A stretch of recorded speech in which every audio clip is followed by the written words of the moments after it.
best in radio. It's all about what's next. Go to financialsurvivalnetwork.com and sign up for your free weekly newsletter. You'll also get 3 free reports. The Financial Survival Network. It's all about what's next.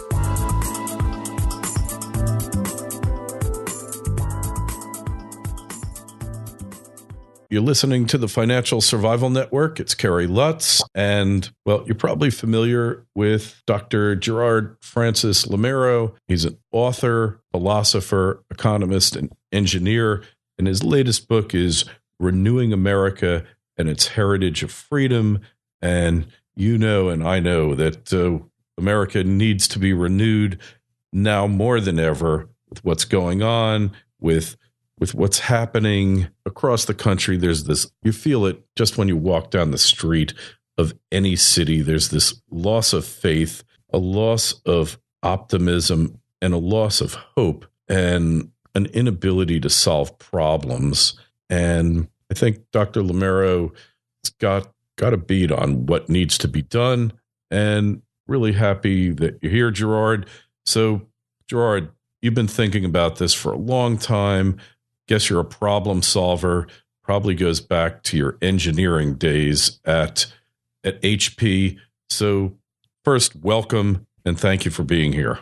Oh, it's great to be here. I'm glad, and you're right. I am a problem solver. And we're knee deep in problems. So first, tell us what you perceive as the major problems that we need to deal with. Well, the problems run across the board. Some of them are cultural, some of them are political, some of them are economic. And really, I came to the topic of freedom through economic freedom. My expertise is in economic growth. It's true, I started my career in engineering as an expert in modeling, computer modeling, and I turned those skills toward economics and really got into economic growth and the concern for the country economically. And that grew into, well, what's causing those problems? And it's really about freedom. We have a small group of people in America today who I would call are radical progressive socialists who want to transform the country into something it's not. And they believe in big government solutions. They don't believe in freedom. They believe in micromanaging everyone and everything. And at the source of the problems is freedom. We need religious freedom, political freedom, and economic freedom in our lives. Otherwise, it's not the America of the Founding Fathers. It's not the America of the Constitution. And it's certainly leading to lackluster economic growth, if any, and moving toward, economic bankruptcy. Right now, the the debt to GDP ratio, I'm sure you know, is 108%. And as far as economic data goes, we know that if a country exceeds 60%, economic prosperity tends to start declining or leveling out, and often declining. And we see all sorts of problems potentially on the horizon. We're now at 108%. That's almost sounding like a banana republic, not America. And so I trace that back to the lack of economic freedom. And that shows up all across the board. The monetary policy that we have, the qualitative easing, and that pumping in $1.7 trillion.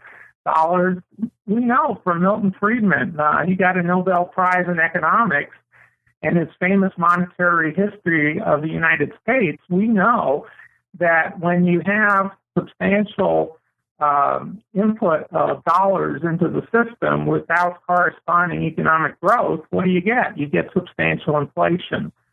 And right now, we're at great risk of high inflation because of all the money that's been put in, and it's difficult to unwind those positions that the Federal Reserve has given us. So anyway, I saw the problem with our economy and also in some other areas as really tracing back to freedom. So I decided to write a definitive moral case for freedom. Why freedom is morally better than socialism. And unfortunately, a number of academics have adopted, academics and others, in the media, entertainment, what have you, mainstream media, have adopted essentially progressivism, progressive socialism, all sorts of variations of Marxism and radicalism as their moral model. They think it's better for big government to take care of you and to do everything for you, and they don't care what freedoms they stifle. Because when you put freedom in the hands of government, you take it away from individuals, which is the basis of the American economy. So I decided to write a book that makes the case for freedom as opposed to socialism. And then the book goes into the 25 components, essential components of a free nation. We talk about freedom all the time. I decided to dissect it and understand what are those components. And I found 5 components of religious freedom, 7 components of political freedom, 10 critical components of economic freedom, and then 3 other components of freedom that are in sort of a miscellaneous category that I call freedom of living. And I identified that, and I showed where we've lost a lot of those components, and where we're losing them today. Supreme Court cases, legislation, state and federal, and in other ways. For example, I talk about regulations without representation. Nowadays, what you have, instead of Congress making whatever laws we live by, and laws include government regulations, they basically delegate them to agencies, non-elected people who you can't unelect. And Obamacare, for example, 2,572 pages, and nobody reads the bill, and nobody understands it. And part of the reason they don't understand it is because the rules weren't made when it was enacted. They're being made as we speak, 3.5, 4 years later, after the bill was passed. They're still trying to figure it out. And that's all sinkhole right there in terms of a topic to talk about. So anyway, I talked about, in the book, by the way, I can't cover the book in a short time. People can go to renewingamericabook.com, renewingamericabook.com, and I urge you to read the book and to act on it too. So in addition to identifying how we're losing our freedom, importantly, I go into 2 chapters on a new vision for America to regain that freedom that we've lost and to establish it solidly for the next 100 or 200 years, hopefully. And I go through a strategic plan, a strategy with strategic goals that people can all work toward. And I also include tactics, and I include a number of actions that anybody can take, even if they don't want to get involved in the strategy and the tactics. So it's a pretty comprehensive plan to get people in America back on track. And let me say right at the outset, I think the number of people who want to take away freedom and give it to the government, the progressive socialists, are limited in number. I think they're 5% of radicals, another 10% of people that cling on to the philosophy. But I think the vast majority of your listeners are actually freedom-loving Americans who want to keep their freedom and want to live in economic prosperity and live with economic growth. And I think the key is, are we going to allow that 15% to dominate the 85% who want freedom? And my answer, in part, is to produce this plan. I wrote the book to help the country, and my answer is that everybody needs to get involved. There's no one who should sit this debate out. Everyone should be out there doing things to restore America's freedom. And that's what this book is about. I want to activate people to renew America and its heritage of freedom. And I give you a nice plan. I can give you lots of examples. Would you like me to give you one example, Absolutely. Kerry? And hey, just before you give examples, sure. Obviously you spent a lot of time on this, and this isn't your first book. So third book, right? And you spent many, many hours thinking about this. So something drove you to this, right?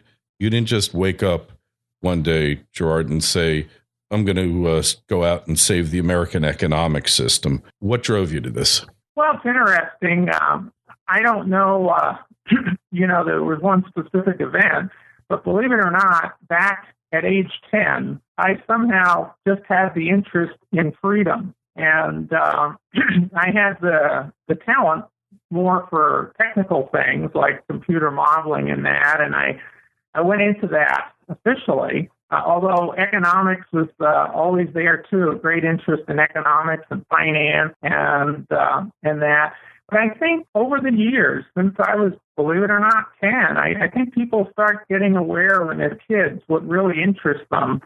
I just felt freedom was so vitally important and we had to protect it. And I don't think there was any one event, but just I kept seeing in the news. I was always one who loved to keep up with the news. I could see things that looked to me like we were losing freedom back then, and it just accelerated. And in recent years, I thought of lots of books I could write because I enjoy writing, and I thought the most important book I can write is a book on freedom and to help the American people understand our freedom, how important it is, how after 200 years we take it for granted, and we don't realize that there's a small group, a minority of people in this country that would much prefer a socialist country, maybe even a Marxist or communist country. You have people talking almost like the French Revolution. I remember hearing one celebrity talk about we should kill people that disagree with us. Well, that's not America. What is that? That's ridiculous. So I see just a steady erosion of our freedom, and I decided I had to write a book and do something. I could not sit back every year and allow this to happen and just happily model the stock market or happily model other things. I thought I need to do something. So I decided to write a book on freedom. And, I couldn't agree with you more. Got my own story. And up next, I'll share that with you on the Financial Survival Network. FSN Radio. It's all about what's next.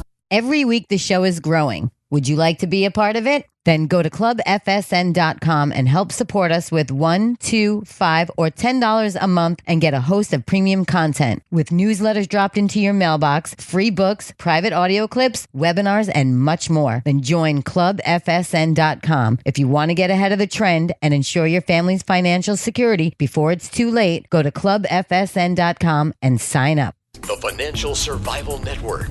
It's all about what's next. And in case you're just stumbling in, listening to us, we've got Dr. Gerard Lameiro with us, and it's written a recent book on restoring America. And Doctor, for me, I didn't know this was going to be an important event in my life, but I remember when they replaced silver coinage with what my friend David Morgan calls the Johnson Slug. That was in 1965. My brother came into the kitchen. He dropped the old coins on the floor, the silver quarter, and that thing rang when it hit the floor. And then he dropped the Johnson Slug, which is copper-clad coinage, and it sounded like a piece of junk. And I never knew that later on in my life that would come to be a rallying cry for me for sound money and for really fighting to end fiat currency, which to me is an all corrupting influence in the economy and in politics and in everything. And, that's what kind of got me involved in this. So we all have our story here. And do you ever feel that it's too late, that people have just fallen asleep, or your Joe Sixpack is just fighting every day to keep his family fed and just can't worry about what's going on? He's fighting too hard not to go bankrupt, that he's kind of given up and it's really beyond reclamation? Well, I talk to people all over the country, as you can well guess, And my answer to that question is I have complete optimism, not only that we'll come back, but that we're going to come back strong. I had the good fortune of being able to talk to Ronald Reagan on several occasions, and he had a tremendous optimism for the American people and a tremendous vision in that. And I don't know that it rubbed off on me exactly, because I may have had it before I met him too. But I really believe we're going to come back. You know, the old thing about the raging tiger or the sleeping tiger that wakens up. I think that's what it is. I think Americans are happy living in whatever freedom they have, if they think they're in freedom, and living day to day. But when the gas prices start getting outrageously high, and when the food prices, and there may be food shortages coming along. We have the border crisis, where the border is open on the south. For all practical purposes, people can come through, and I certainly hope ISIS doesn't send too many people through as well to cause other havoc. We have a number of serious economic problems. If it comes to another serious recession, if some of the other people, we have over 92 million people who are not working, who are potentially able to work. If more and more of those numbers increase, I can see people waking up, but I think they're going to wake up because of their freedom. I think Americans love freedom. When I went back and I looked at the history of the country and I looked at some of the stories and the sacrifices that Americans have made for freedom, I do not think they will allow it to be taken away. I don't know what the tipping point is exactly, but I think we're getting close to it. And when the tipping point hits and the 85% of the country that are freedom-loving Americans get riled up, they are going to vote people out of office. They're going to run for office. They're going to support people. They're going to hold people accountable. A lot of Americans are mad at people who said they were conservative and get to Washington and act like socialists. And there are a lot of people, I think, will lose their jobs in the next few election cycles. And I expect we're going to take it back. And I am very confident in the country and in the American people. One of the things that surprised me about this book, I expected a good reception. I've had an overwhelming reception. I mean, just incredible reception that people are giving me. They think, I want something to do. I want to know what I can do to help the country. And they're reading the book. People that I didn't expect to read books even. Not everyone's a reader. Some people want to just, listen to TV and that sort of thing. But people are reading the book, reacting to the book, and they love the idea that they're being empowered. The book empowers people to do something. You're sitting back, your audience, you have a great audience, and they're listening and thinking, I don't like what's happening in this country, but what can I possibly do? And the answer is, I have a plan for you. I have the strategic goals, the vision, the tactics, the plans, and you can follow them. And again, just for those who tuned in, renewingamericabook.com, because in a short interview, I can't begin to cover 344 pages of a book. Also available on Kindle, too, and other devices. I wanted to give you one little example, just to show there's innovation in this book, and that is something I've created called the Pledge of Freedom. The Pledge of Freedom is not for individual citizens, it's for candidates. And I think that we should demand all of our candidates, especially those we intend to support, to sign the Pledge of Freedom, which says essentially that they will support the Constitution, they will support freedom, they will support the 25 components of a free nation. And there's a penalty clause. If they don't, there's a whole list of penalties where if it's a severe, if they get elected and then severely deviate from that, they promise to resign within 30 days. And if it's a minor infraction, they promise not to run again. And they say in either case, they ask the American people not to elect them again. So they're signing a pledge that's pretty serious, that if they don't honor it, and then they don't honor the pledge to resign, then they've already asked the people not to vote again for them. And I think other candidates will bring that up if they violated the Pledge of Freedom. And by the way, even if you don't read the book or buy the book, you can go to my website. That web address will get you there, and you can download an 8.5 by 11 copy of the Pledge of Freedom and just bring it to your local candidate meeting and say, I want you to sign this. I want you to be accountable that you are going to work for freedom, all kinds of freedom. We want to get this country on a solid economic footing. We want economic freedom. We want political freedom, and we want religious freedom. Mm-hmm. So that's just one example of what's in the book. Yeah, well, all worthy goals for sure. And, we can only hope that that we haven't passed the point of no return. But, you look at what's happening around, you see what's happening with the dollar, and you just have to wonder. You just wonder. I'm with you totally. The warning signs are terrible. We're not far from bankruptcy, but we can turn it around. We have a gap of time. I don't know how long it is, but I think we can turn it around if the 85% of the people who are freedom-loving Americans in this nation will no longer sit back and let other people solve the problem. Everybody has to get involved. We need everybody out there. We need to vote for candidates who are going to support freedom. We need to vote against candidates who've shown they can't support freedom or won't support freedom. And I mean all kinds of freedom across the board, the 25 components. We want candidates who are going to be fiscally responsible.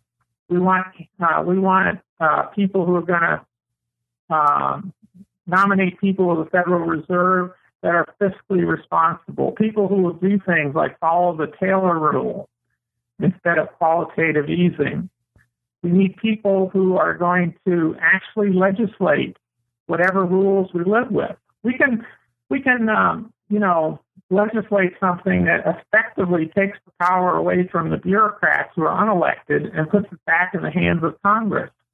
We can make some sweeping changes quickly if we have freedom-loving congressmen, people that really care more about the country than getting reelected. And I certainly wouldn't feel bad if we had term limits, because I think that would encourage the people in Congress to do a good job and come home. Have a citizen legislature, not have these permanently ensconced people who are there and their main constituency is lobbyists. Well, from your mouth to God's ears, hey, just tell us where we find your work, your website, and how to get the book. Well, first of all, the book is called Renewing America and Its Heritage of Freedom, What Freedom-Loving Americans Can Do to Help. So this book is for freedom-loving Americans. The quick way to the website is renewingamericabook.com. And the book is available on Amazon, barnesandnoble.com, and available through whatever retail outlets you like. If your bookstore hasn't gotten one yet, ask them to get one or go online. It's also being distributed around the world, in Europe, Japan, and that sort of thing. I do have a website, GerardLameiro.com. If you mention my name or you put a link on your website for your listeners, that would be appreciated. I have an extensive website with a lot of free information, so even if you don't want to buy a book, you can get a lot of free information. I have people from all over the world going to my website, looking for free information from countries, in Africa, right. Russia, wherever they let people through. Excellent. So, and just to go over to financialsurvivalnetwork.com, you will find a link to Dr. Lameiro's site. And don't forget, sign up for our free webinar. It's going to take place September 24th at 9 p.m. Eastern Time. Don't forget, sign up for our newsletter. And if you want to help the show grow, just go to clubfsn.com. That's clubfsn.com. And Dr. Lameiro, thanks so much for coming on the show. Really appreciate your spreading your message of hope and renewal for the country. I really appreciate being on it. And thanks, too, for all your efforts in the world of economics and finance. Hey, well, we love what we do, and as do you, and good luck. Thanks very much. FSN Radio. It's all about what's next. Go to financialsurvivalnetwork.com and sign up for your free weekly newsletter. You'll also get 3 free reports. The Financial Survival Network. It's all about what's next.